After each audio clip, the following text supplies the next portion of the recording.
इस वीडियो में हमने मैथ्स के 23 चैप्टर से 23 प्रश्नों को लिए हैं। तो चलिए प्रश्नों को एक एक करके सोल्व करते हैं। तो पहला प्रश्न है, प्रथम 60 प्राकृत संख्याओं का योग कितना है। तो यहाँ पे प्रथम यानी कि 1 से लेकर 60 तक के संख्याओं को जोड़ना है। 2 3 60, ठीक है।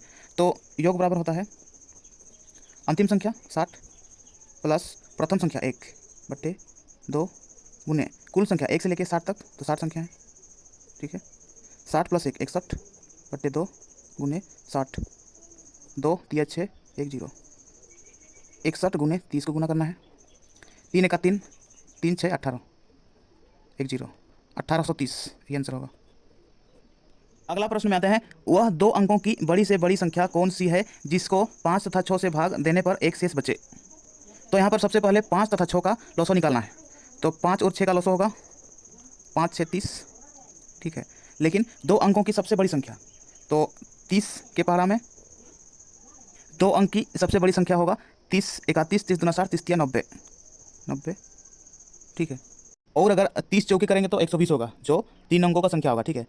तो 90 जो है ये 5 तथा 6 से दोनों से पूरी तरह से विभाज्य है, ठीक है। तो 5 तथा 6 से भाग देने पर एक शेषफल बचे, ठीक है। तो 90 में प्लस 1 करना है, तो 91, यही आंसर होगा। अब अगला प्रश्न में आते हैं, दशमलव भिन्न 0.575757 को साधारण भिन्न में बदलें। तो यहाँ पे दशमलव के बाद 5 7 रिपीट हो रहा है, ठीक है। तो इसको हम लोग लिख सकते हैं 0.57 के ऊपर बार, ठीक है। तब हम 57 लिखेंगे यहाँ पे बट्टे 57 के ऊपर में बार है, यानी कि 2 अंक के ऊपर में बार है, तो 2 को 9 लगाएंगे, ठीक। अब काटेंगे 3 1 3, 2 बच्चा 7 27 3 9 27, 3 तिया 9 3 तिया 9, ठीक है। और नहीं कटेगा तो 19/33, यही आंसर होगा। अब अगला प्रश्न में आते हैं, ये सरलीकरण का क्वेश्चन है। इसमें सबसे पहले बार को सोल्व करेंगे, उसके बाद छोटा ब्रैकेट, उसके बाद मझला ब्रैकेट, उसके बाद बड़ा ब्रैकेट, ठीक है। तो यहाँ पर 3 - 2 के ऊपर बार है, तो 3 में से 2 को घटाएंगे तो 1 बचेगा। 5 में से 1 को घटाएंगे तो यहाँ पे 4 बचेगा, 4। यहाँ माइनस है 6, ठीक है। 5 माइनस बड़ा ब्रैकेट है यहाँ प्लस 7, ठीक है। 7 प्लस अब 5 माइनस, अब 6 - 4 यानी कि 2, यहाँ पे हो जाएगा 2, मझला ब्रैकेट हट गया, ठीक है। 7 प्लस 5 में से 2 घटाएंगे तो 3 बचेगा, बड़ा ब्रैकेट भी हट गया। अब 7 प्लस 3 10, यही आंसर होगा। अब अगला प्रश्न में आते हैं, √74 प्लस √51 माइनस √4 बराबर व्हाट। तो सबसे पहले 4 का वर्गमूल निकालना है, पहला स्टेप करना है। 4 का वर्गमूल बराबर 2 होता है। दूसरा स्टेप √51 - 2, 51 - 2 यानी कि √49, और 49 का वर्गमूल होता है 7। अब तीसरा स्टेप में है √74 प्लस 7, √74 प्लस 7, ठीक है, बराबर 74 और 7 होता है 81, √81। 81 किसका वर्गमूल होता है, तो 9 का वर्गमूल होता है 9 81, ठीक है। तो यही आंसर होगा। अब अगला प्रश्न में आते हैं, एक संख्या 38 से उतनी अधिक है जितनी 80 से कम है, संख्या क्या है, ठीक है। तो संख्या x मानते हैं, संख्या बराबर x, ठीक है। 38 से उतनी अधिक है यानी कि x - 38, 38 से अधिक है ये, बराबर जितनी 80 से कम है, 80 से कम है यानी कि 80 - x, ठीक है। अब 4 को एक साइड लाएंगे, x यहाँ भी है, x यहाँ भी है, तो x बराबर के उस पार अगर जाते हैं तो माइनस है तो प्लस हो जाएगा। x बराबर 80 बराबर के उस साइड अगर जाते हैं तो यहाँ पे माइनस है तो प्लस 38, x और x 2x, 80 और 38 को जोड़ेंगे 8 8 3 11, तो काटेंगे 2 5 6 10, 1 बचा 8 18, दोनों 18, यानी कि संख्या बराबर है 59, यही आंसर। अब अगला प्रश्न में आते हैं, राम और श्याम की वर्तमान आयु का अनुपात 4:5 है। 2 वर्ष बाद उनकी आयु का अनुपात 9:11 हो जाता है। राम की वर्तमान आयु कितनी है। तो यहाँ पे राम और श्याम की वर्तमान आयु 4 और 5 है, तो 4x राम की और श्याम की वर्तमान आयु 5x। 2 वर्ष बाद यानी कि +2 करेंगे, यहाँ पे +2 यहाँ भी, बराबर उनकी आयु का अनुपात 9:11 है। 9:11 यानी कि 9/11, ठीक है। अब वज्र गुणन करेंगे, 11 चौका 44, x प्लस है तो प्लस 11 दूना 22, बराबर 9 5 45 x प्लस 9 दूनी 18। अब 45x में से 44x को घटाएंगे तो x बचेगा, बराबर 22 में से 18 को घटाएंगे तो बचेगा 4। तो यहाँ पे राम की वर्तमान आयु पूछा है, ठीक है। तो राम की वर्तमान आयु कितना है 4x, बराबर 4 गुने एक्स का मान है 4 बराबर 4 चौके 16, 16 वर्ष आंसर। अब अगला प्रश्न में आते हैं, 32 का घात में है -1/5। तो 32 को हम 2 का घात 5 लिख सकते हैं, ठीक है। घात में है -1/5 बराबर 2 का घात 5, घात और घात गुना होता है, -1/5, 5 से 5 को काट देंगे, बचेगा 2 का घात -1। तो जब किसी संख्या के घात में माइनस रहता है, ठीक है, तो संख्या उलट जाता है। जैसे कि 2 के पट्टे में कुछ नहीं तो 1 है, ठीक है। अब माइनस को प्लस करने के लिए 1/2 यही आंसर होगा। अब अगला प्रश्न में आते हैं, 0.05 बराबर x%। तो x बराबर व्हाट? तो 0.05 को हम 5 बट्टे दशमलव के बाद 2 संख्या है, इसलिए दशमलव के बाद 2 अंक है, इसलिए बट्टे के नीचे 2 जीरो लगाएंगे, यानी कि 100 बराबर x%, यानी कि x बट्टे 100। 100 से 100 को काट देंगे तो बचेगा x बराबर 5, यही आंसर होगा। अब अगला प्रश्न में आते हैं, राम ने एक कुर्सी 250 रुपया में खरीद कर 10% लाभ पर बेच दिया, कुर्सी का विक्रय मूल्य कितना है? तो यहाँ पे विक्रय मूल्य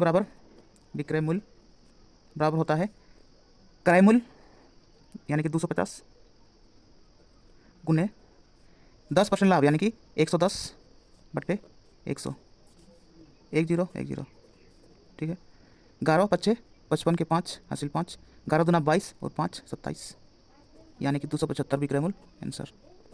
अब अगला प्रश्न में आते हैं, 300 रुपया को ए तथा बी में 2:3 के अनुपात में बांटिए। तो यहाँ पे ए प्लस बी होता है 2 + 3 बराबर 5, ठीक है।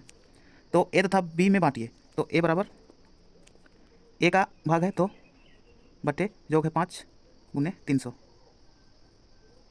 5 36 0, यानी कि ए बराबर 120, 7 दूना 120 रुपया।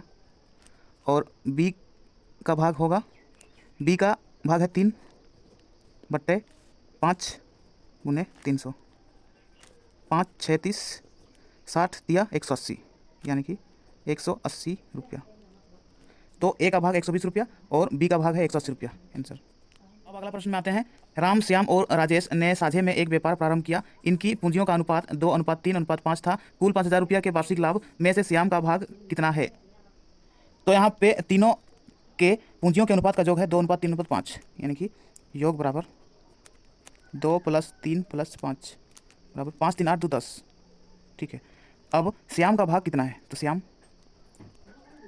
बराबर, यहाँ पे श्याम के पूंजी का अनुपात है 3 बट्टे कुल योग है 10 गुने कुल 5,000 रुपया, यानी कि 5,000, 1 0 से 1 0 काट देंगे, 5 दिया 15, 1 2 0 रुपया।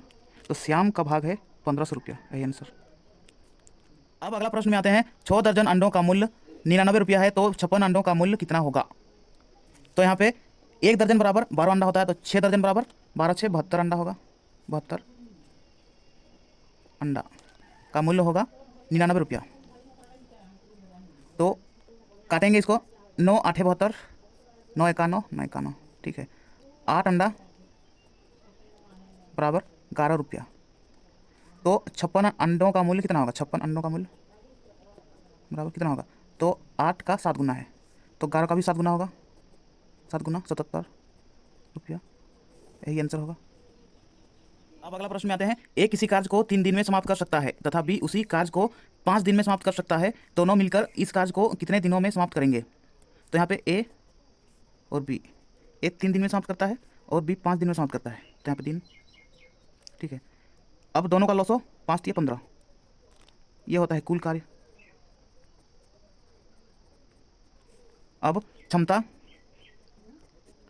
3 5 15, 3 दिन में समाप्त करता है ए, तो इसका क्षमता होगा 5 एक दिन में, और 5 या 15, यानी कि बी का क्षमता होगा 3 एक दिन में। तो अब दोनों मिलकर इस कार्य कितने दिन में समाप्त करेंगे? तो कुल कार्य है 15 और दोनों मिलकर यानी कि 5 और 3 8, दोनों का क्षमता 8। अब ये काटता है तो काटेंगे, नहीं काटेगा तो इसको पूर्णांक में लिखेंगे, ठीक है। 8 बट्टे में 8 रहेगा, 8 1 8 7 15, यानी एक दिन और 7 बट्टे 8 घंटा, यानी कि इसको घंटा में चेंज करेंगे ना, से एक दिन में होता है 24 घंटा, 8 तिया 24 है ना, तो एक दिन और 7 तिया 21 घंटा में समाप्त करेंगे, ये आंसर। दो पाइप एक खाली टंकी को क्रमशः 5 मिनट तथा 10 मिनट में भर सकते हैं। यदि खाली टंकी में दोनों पाइप को एक साथ खोल दिया जाए तो भरने में कितना समय लगेगा? तो यहाँ पे दो टंकी है, मान के चलो टंकी ए और टंकी बी। दो टंकी है, एक 5 मिनट भर सकता है और दूसरा 10 मिनट में। ठीक है, अब इन दोनों का लॉसो करेंगे तो 5 और 10 का लॉसो होगा 10। और क्षमता की अगर बात करें तो ए 5 मिनट में भर सकता है तो इसकी क्षमता होगा 5 दूनी 10, यानी कि 1 मिनट में क्षमता होगा 2, और बी का 1 मिनट में क्षमता होगा 10 × 10 1। ठीक है, तो भरने में कितना समय लगेगा अगर दोनों एक साथ काम करें तो? ठीक है, तो समय बराबर कुल कार्य यहाँ पे 10 है बट्टे दोनों मिलकर, यानी कि ए और बी दोनों मिलकर क्षमता 2 और 1 3, कुल क्षमता 3 है, 3 से भाग करेंगे। 3 तिया 9, 3 तिया 9 और 1 10, यानी कि 3 मिनट और 1/3 सेकेंड।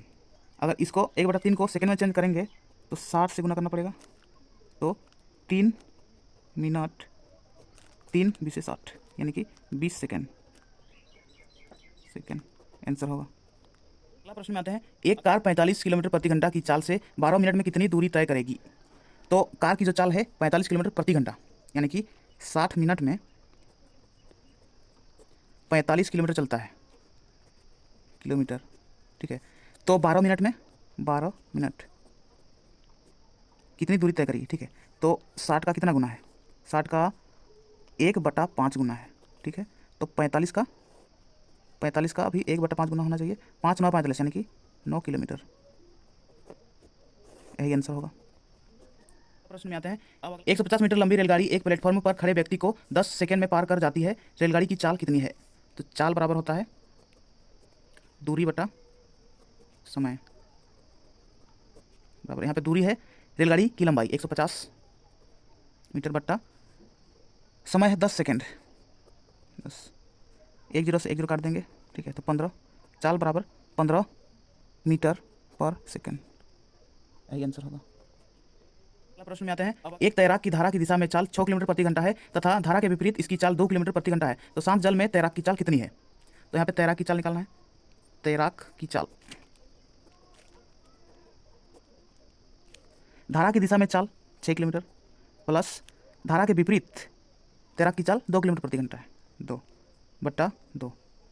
ठीक है, 6 + 2 8/2, यानी कि 2 चौके 8, 4 किलोमीटर प्रति आवर आंसर। अब अगला प्रश्न में आते हैं, 40 रुपया प्रति किलोग्राम की चाय के साथ 45 रुपये प्रति किलोग्राम की चाय किस अनुपात में मिलाए जाएं कि मिश्रण को 55 रुपये प्रति किलोग्राम की दर से बेचने पर 10% लाभ हो? तो यहाँ पे 55 रुपया में बेचने पर, यानी कि विक्रय मूल्य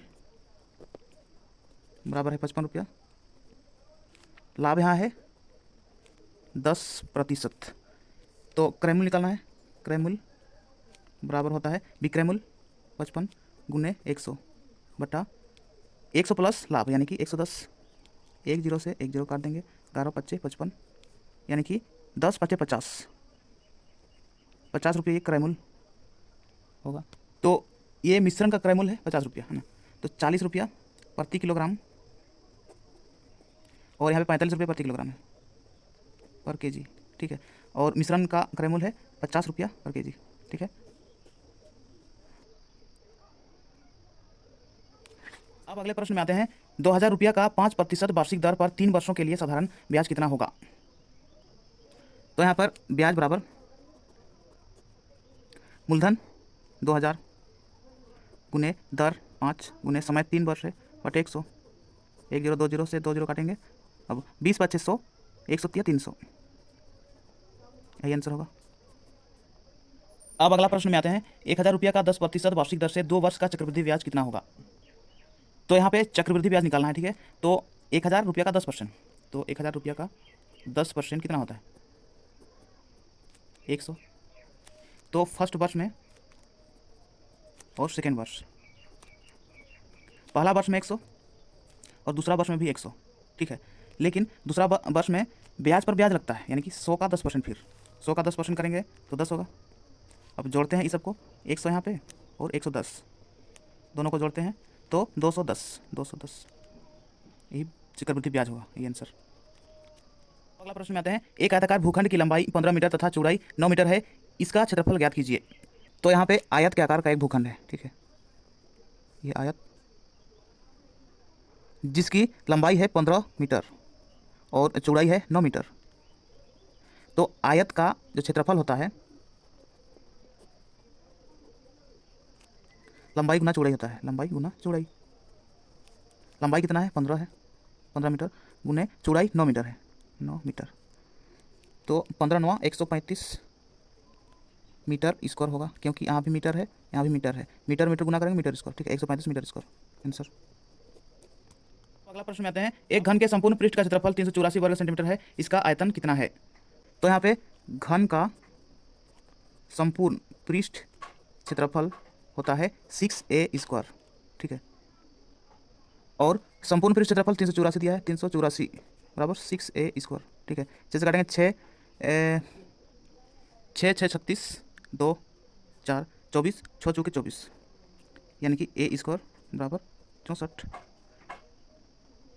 तो a बराबर, अगर स्क्वायर को बराबर के उस पार ले जाते हैं तो वो रूट में चेंज होता है, बराबर 64, ठीक है। तो 64 का वर्गमूल होता है 8, भुजा बराबर 8, तो भुजा बराबर 8 सेंटीमीटर, ठीक है। तो यहाँ इसका आयतन कितना है ये पूछा है। तो घन का आयतन क्या होता है? घन का आयतन बराबर ए क्यू, ठीक है। तो ए का मान है 8, 8 का क्यूब यानी कि 8 3 बार है, 8 गुने 8 गुने 8, 8 8 64, 8 512 घन सेंटीमीटर यानी कि सेंटीमीटर क्यूब, यही आंसर होगा। तो ये था मैथ्स के 23 चैप्टर से 23 प्रश्न। अगर आपको वीडियो पसंद आया तो वीडियो को लाइक कीजिए और मैथ्सिक चैनल को सब्सक्राइब कीजिए और बेल आइकन को दबाइए ताकि इस चैनल पर आने वाला हर वीडियो का नोटिफिकेशन आप तक सबसे पहले पहुंचे। तो चलिए इस वीडियो को ही समाप्त करते हैं, मिलते हैं नेक्स्ट वीडियो में। तब तक के लिए अपना पढ़ाई करते रहिए, ख्याल रखिए अपना और अपने माता पिता का। धन्यवाद।